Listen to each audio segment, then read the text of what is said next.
ఇవాళ ఒకే రోజులో 7,000 రూపాయల బంగారంలో పెరుగుదల కనిపించింది. దీని ప్రభావము ఇరాన్‌పై జరిగినటువంటి అమెరికా మరియు ఇజ్రాయెల్ చేసినటువంటి దాడి ప్రభావమే బంగారం యొక్క ధరల పెరుగుదలకు ప్రధానమైనటువంటి కారణంగా కనబడుతున్నందున ఇవాళ సాయంత్రం 24 క్యారెట్ల గోల్డ్ 10 గ్రాములకు గాను రూ. 1,73,500 సగటున కొంచెం ప్రాంతాన్ని బట్టి సిటీస్ బట్టి కొంచెం తేడా ఉండవచ్చు. అట్లాగే 24 క్యారెట్ల బంగారం అయితే రూ. 1,54,650 చేరింది.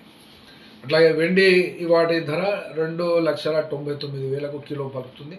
యుద్ధ పరిస్థితులలో ఈ యొక్క పెట్టుబడి రంగము అనగా షేర్ మార్కెట్ కానీ ఇతర చేసేటువంటి వ్యాపారంలో బంగారమే సేఫ్టీ అనేటువంటి పరిస్థితి యుద్ధ వాతావరణంలో ఇప్పుడు వచ్చేసింది. కాబట్టి ఈ యుద్ధం 4 రోజులే అంటున్నా కానీ ఎన్ని రోజులు ఉంటుందో తెలియదు.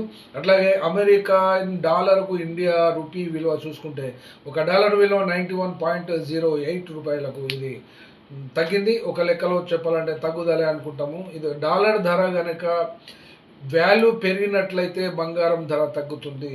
డాలర్ విలువ పడిపోయినటువంటి పరిస్థితులలో ఇప్పుడు యుద్ధం జరుగుతుంది కాబట్టి యుద్ధ వాతావరణం ఉంది కాబట్టి అమెరికన్ ఎకానమీ మరియు ఇజ్రాయిల్, ఇరాన్ మరియు అక్కడ మధ్య ప్రాచ్యంలో ఉన్నటువంటి ప్రాంతాలలో కూడా అన్ని రకాలుగా ఈ యొక్క ధరల పెరుగుదల కనబడుతుంది.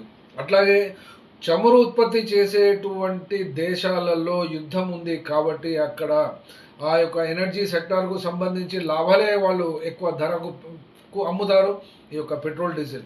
వాటి ఫలితంగా భారతదేశంపై ఈ యొక్క పెట్రోల్ డీజిల్ ఆధారిత రంగాలైనటువంటి పెయింట్స్ కానీ టైర్స్ కానీ ఆ యొక్క ఇండస్ట్రీకి లాభాలు తగ్గి వాళ్లకు నష్టం వాటిల్లే అవకాశం ఉన్నందున వాళ్ళు కూడా ధరలు పెంచుతారు.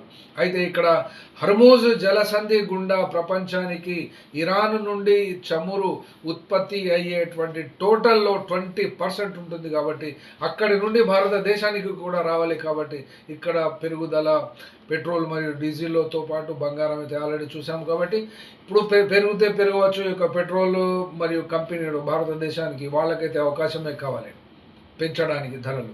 ప్రభుత్వానికి అయితే ఏ పట్టింపు ఉండదు, ఏమీ పట్టించుకోదు. కాబట్టి వాళ్ళ లాభాలు వాళ్ళకే మోడీ సాబ్ అయితే తిరుగుతూనే ఉంటారు. వచ్చినటువంటి 2 రోజులకే అక్కడ ఇరాన్ మీద యుద్ధం జరిగింది, దాడి జరిగింది అంటే ఈ యొక్క ప్రపంచవ్యాప్తంగా భారతదేశం యొక్క పరువు వాస్తవంగా కూడా పోతున్నట్లే లెక్క.